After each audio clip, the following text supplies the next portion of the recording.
Are we live? Yes, we're live. People, deluded. I'm back again. Thank you very much for tuning back in each and every time. Good morning to those of you in the UK. Good morning, good afternoon, good evening, and of course, good night, depending on wherever else you are in this world. It's Monday, so whatever time zone you all are, I hope you all have had a good start to the week. I hope you're all progressing, and I hope you're all ready to aggressively attack whatever goals, dreams, and aspirations you and I have for the week, people. Because if we're not trying to elevate, there's no point being on this earth. Apologies for being 3 minutes late, people. Again, lateness is greatness and things like that. But it is what it is. I see 40 of you locked in within the first 40 seconds. Can that correlate into 40 likes? I would love it to be. Please check out the pinned message in the live chat for information for my next live stream. Again, shameless plug, but you lot are always on to me about DG merchandise, and I've seen the numbers. You know, quite a few of you are copying it and things like that.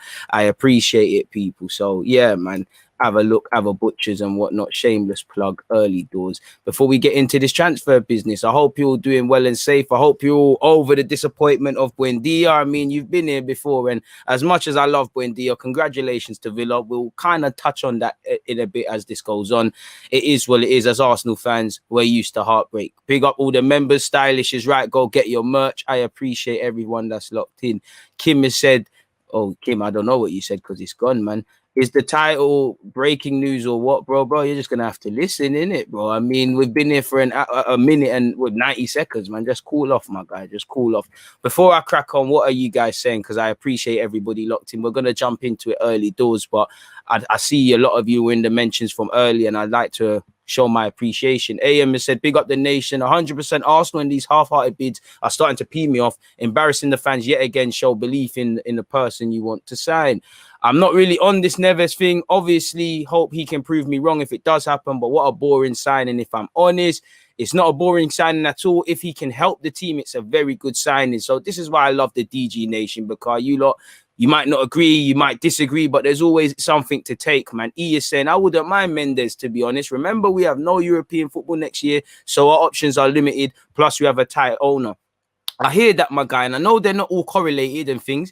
But surely, to play devil's advocate, they're not the same position. But if you can find 35 or something million for Neves, surely you can do it for Buendia. Again, it all comes down to how we structure these payments. And, you know, I've given Aston Villa a lot of credit because there's a lot of merit. I actually want Villa to be dark horses for something next season because they're trying to buy Ward-Prowse. You hold on to Grealish, you get Buendia, they're going to move mad, innit? But when it comes to dealing with these Premier League teams, it's put up or shut up. You look at Zaha and Pepe. You know, no disrespect to Pepe because I preferred that over the Zaha thing. But at the time, Palace was saying, we're not selling him. You want him upfront payments. Leo was saying, all right, cool, we'll fleece you for 72 million, but you can run that back to us over about 50 years or something like that. And I think a bit of it is the Buendia one as well, because obviously, for me, the difference between Arsenal and Aston Villa have known 100% what they've wanted. You know, you've heard both teams were looking at both men for a couple of years. Villa knew exactly what they wanted, how he ties in, and they acted fast. Did they probably overpay? Probably. But I believe, as I said earlier, Buendia will pay for himself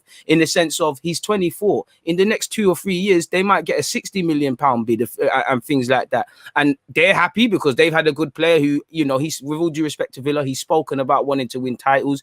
Anything can happen, but it's probably not going to happen at Villa. So they've got an asset who can help them, whether that's to replace Grealish or play with him and build a team. They've obviously got someone that's going to keep developing. You know, he's only just getting in the Argentine team. You know, this will only be a second time in the top division, excluding playing in Spain. So do you get it? But what comes down to it is they said, you know what? You want 30 million up front, we'll give you that. You want 5 or so million in bonuses, we'll give you that. Sell-on clause, we'll give you that. That's what it comes down to, in my opinion, when you're dealing with these these Premier League to Premier League.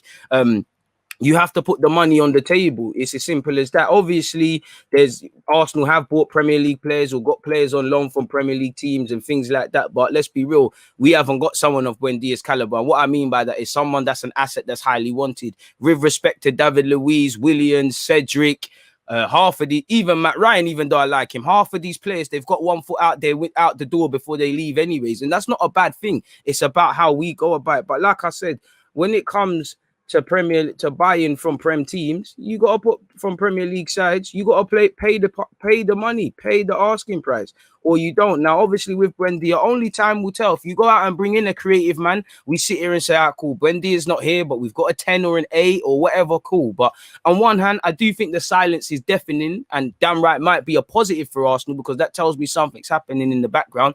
Let's be fair, Arsenal have kind of hoodwinked people. You know, we was linked for another keeper, and then Matt Ryan came out of nowhere.